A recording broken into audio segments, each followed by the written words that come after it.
Hello, Brubs. We're back with Tamar by Robinson Jeffers, a 1924 narrative poem. This is the second passage out of part 6. In and out of the little fjord swam the weak waves, moving their foam in the twilight. Tamar at one flank, old Stella at the other, upheld poor Ginny among the jags of shattered granite. So they came to the shingle. Rich, damp, and dark, the sea's breath folding them made amend for days of sun sickness. But Ginny among the rubble, granite, they had no choice but take her along with them. Who else would care for the idiot? Slipped and falling, gashed knees and forehead, and she whimpered quietly in the darkness. Here, said Tamar, I made you a bed of seaweed under the nose of this old rock. Let Ginny lie beside you, Aunt Stella. I'll lay the rug over you both. They lay on the odorous kelp. Tamar squatted beside them. The weak sea wavered in her rocks, and Venus hung over the west between the cliff butts, like the last angel of the world. The crystal night deepening, the sea and 3 women kept silence. Only Tamar moved herself continually on the fret of her taut nerves, and the sea moved on the obscure bed of her eternity. But both were noiseless. Tamar felt her pulse bolt like a scared horse, and stumble and stop, for it seemed to her a wandering power essayed her body. Something hard and rounded and invisible pressed itself for entrance between the breasts, over the diaphragm. When she was forced backward and lay panting, the assault failed, the presence withdrew, and in that clearance she heard her old Aunt Stella monotonously muttering words with no meaning in them. But the tidal night under the cliff seemed full of persons with eyes, although there was no light but the evening planets and her trail in the long water. Then came a man's voice from the woman saying, Qui quieres probicita, and Tamar morir, trembling and marveling that she lied for no reason, and said, Es porque no entiendo anything but English. To which he answered, pobrecita, and was silent. And Tamar cried, I will talk to that Helen. But instead another male throat spoke out of the woman's unintelligible gutturals, and it ceased, and the woman, changing voice, yet not to her own, an Indian. He says his people feasted here and sang to their gods, and the tall gods came walking between the tide marks on the rocks. He says to strip and dance, and he will sing, and his gods come walking.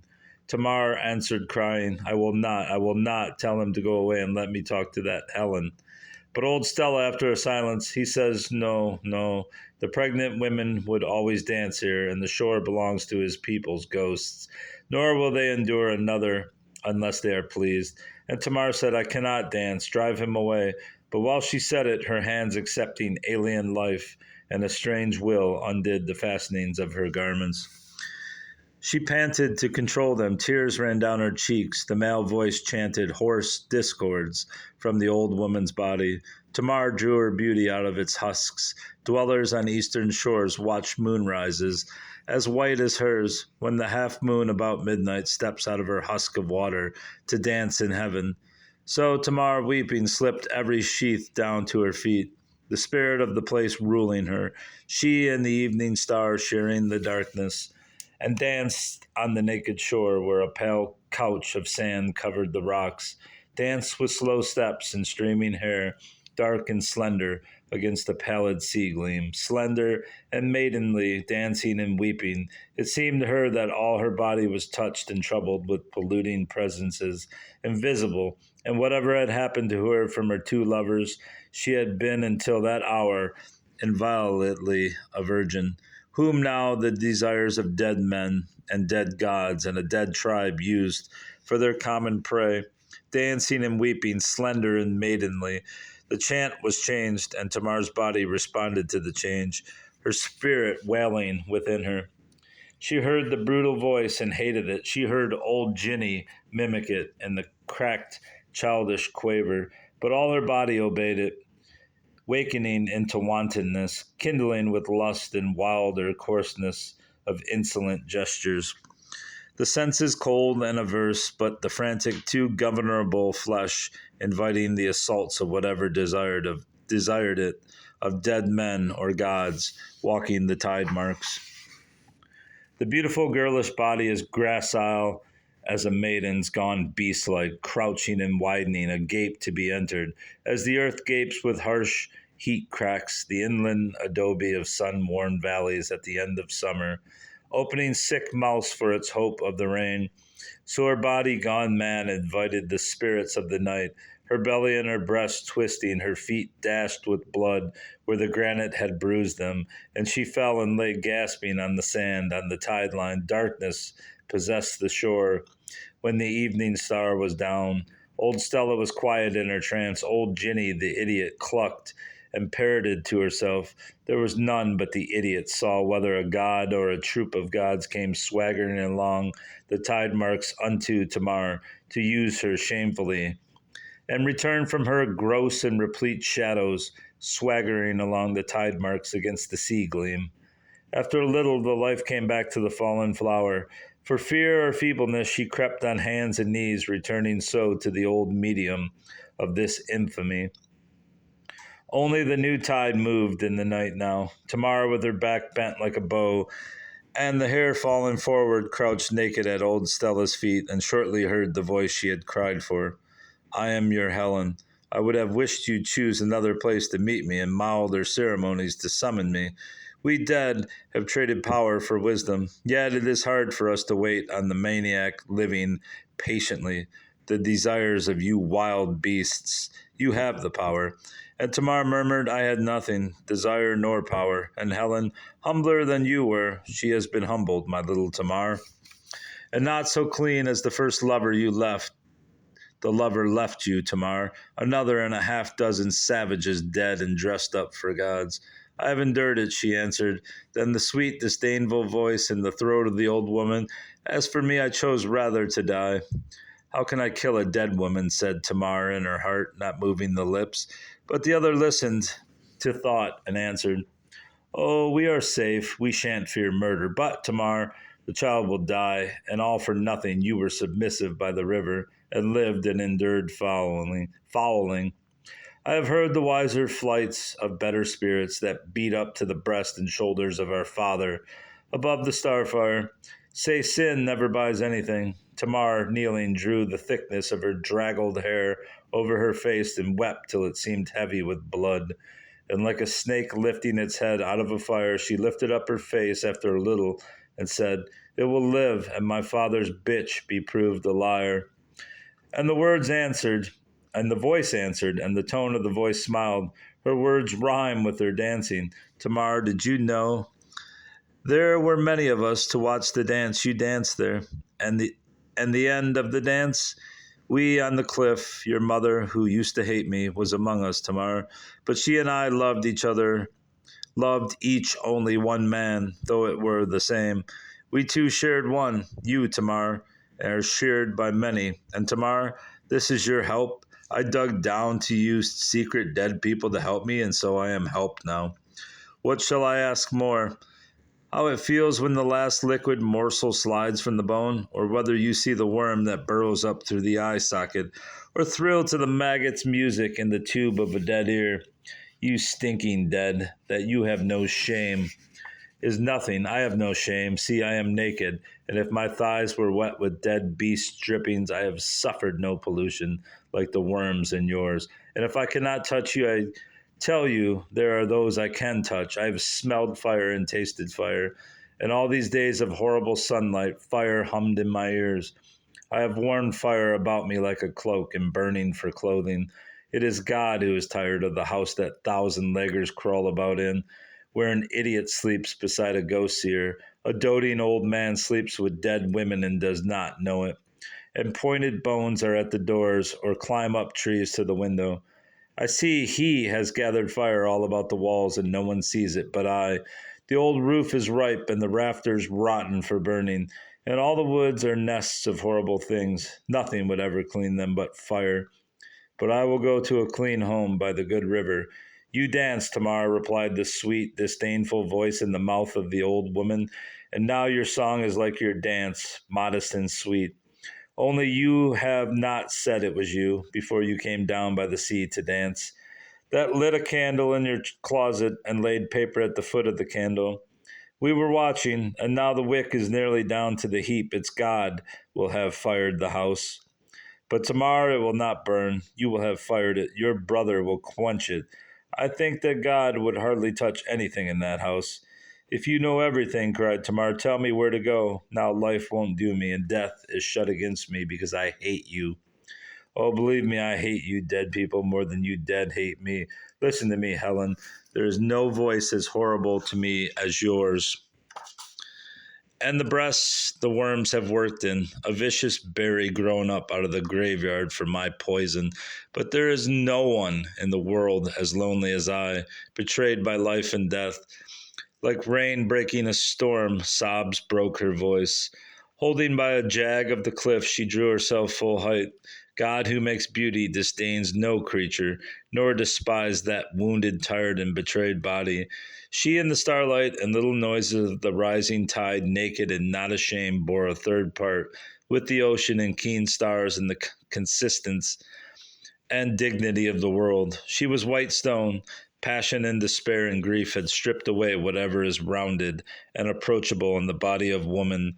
Hers looked hard, long lines narrowing down from the shoulder bones, no appeal, a weapon and no sheath, fire without fuel, saying, have you anything more inside you, old fat and sleepy sepulchre? Any more voices? You can do better than my father's byplay and the dirty tricks of savages. Decenter people have died surely. I have so passed nature that God himself, who's dead, or all these devils would never have broken hell, might speak out of you last season, thunder, and not scare me. Old Stella groaned but not spoke. Old Ginny, lying beside her, wakened at the word thunder, and suddenly chuckling began to mimic a storm. Woo, woo for wind, and boom, boom, boom for thunder. Other voices wakened far off above the cliff, and suddenly the farm bell ringing fire, and on the rock islets sleepy cormorants cried at it. Why, now he speaks another way than out of the fat throat, cried Tamar and prayed, O strong and clean and terrible spirit, and not, Father, punish the hateful house. Fire eat the walls and roofs, drive the red beasts through every wormhole of the rotting timbers, and into the woods and into the stable. Show them, these liars, that you are alive. Across her voice the bell sounded, and old Jenny mimicking it, and shouts above the cliff. Look, Jenny, look, cried Tamar.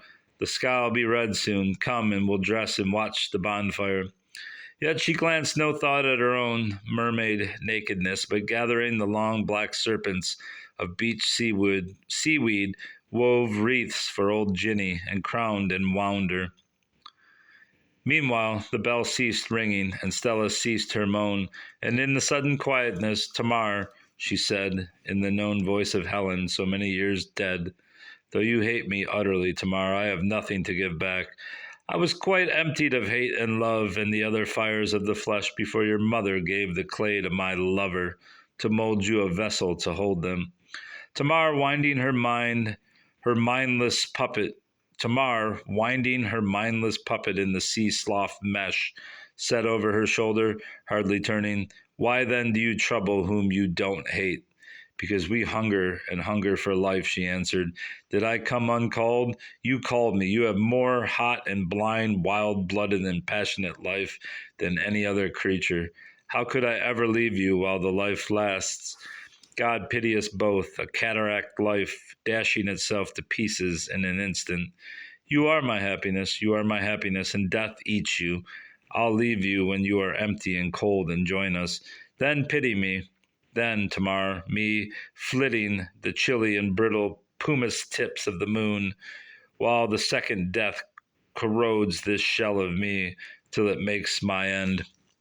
But Tamar would not listen to her, too busily decking old Ginny for the festival fire, and sighing that thin and envious ghost forsook her instrument, And about that time, harsh pain wrung Tamar's loins and belly, and pain and terror expelled her passionate fancies.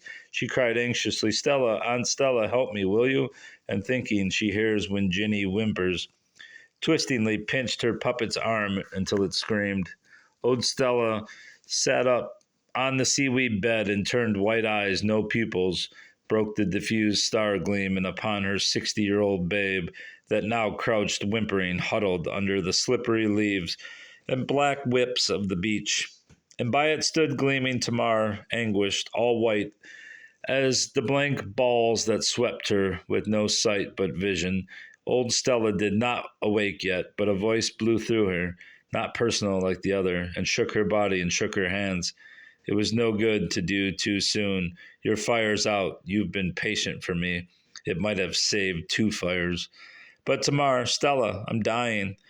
Or it is dying. Wake up, Aunt Stella. Oh, pain, pain, help me. And the voice, she is mine while I use her. Scream, no one will hear but this one who has no mind, who has not more help than July rain. And Tamar, what are you? What are you mocking me? More dirt and another dead man?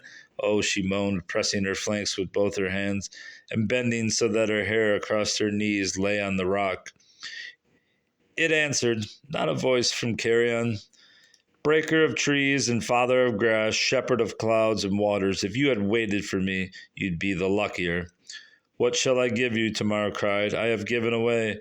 Pain stopped her, and then blood ran, and she fell down on the round stones and felt nor saw nothing. A little later, old Stella Moreland woke out of her vision, sick and shaking. Tamar's mind and suffering returned to her neither on the sea rocks of the midnight or in her own room, but she was lying where Lee, her brother, had lain 9 months before, after his fall, in the big westward bedroom. She lay on the bed, and in one corner was a cot for Stella, who nursed her, and in the other a cot for the idiot, whom none else would care for but old Stella. After the ache of awakening and blank dismay of the spirit come home to a spoiled house, she lay thinking with vacant wonder that life is always an old story, repeating itself always, like the leaves of a tree or the lips of an idiot. That herself, like Lee, her brother, was picked up bleeding from the sea boulders under the sea cliff and carried up to be laid in the big westward bedroom. Was he also fouled with ghosts before they found him? A gang of dead men beating him with rotten bones, mouthing his body, piercing him? Stella, she whispered, have I been sick long? There, sweetheart, lie still, 3 or 4 days. Has Lee been in to see me? Indeed he has, hours every day. He'll come then. And she closed her eyes and seemed asleep. Someone tapped at the door after an hour, and Tamar said, Come, Lee. But her old father came in, and he said nothing but sat down by the bed. Tamar had closed her eyes, and a little Lee entered, and he brought a chair across the room and sat by the bed. Why don't you speak, Lee? And he said, What can I say except I love you, sister? Why do you call me sister, not Tamar? And he answered, I love you, Tamar. Then old Aunt Stella said, See, she's much better, but you must let her rest. She'll be well in a few days. Now kiss her, Lee, and let her rest. Lee bent above the white, pure cameo face on the white pillow, meaning to kiss the forehead, but Tamar's hands caught him. Her lips reached up for his, while Ginny, the idiot, clapped and chuckled and made a clucking noise of kisses. Then, while Lee sought to untwine the arms that yoked his neck, the old man rising, I opened the book last night thinking about the sorrows of this house, and it said, if a man find her in the field, and force her and lie with her, nevertheless the damsel has not earned death. For she cried out, and there was none to save her. Be glad, Tamar, my sins are only visited on my son, for you there is mercy. David, David, will you be gone and let her rest now? Cried old Stella. Do you mean to kill her with the Bible?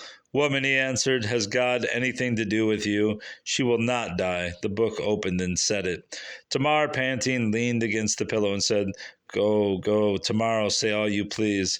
What does it matter? And the old man said, Come, Lee, in the morning she will hear us. Tamar stretched out her trembling hand. Lee did not touch it, but went out ahead of his father. So they were heard in the hall, and then their footsteps on the stair. Tamar lay quiet and rigid, with open eyes and tightening fists, with anger like a coiled steel spring in her throat, but weakness and pain for the lead weights. After an hour, she said, "What does he mean to do? Go away? Kill himself, Stella?"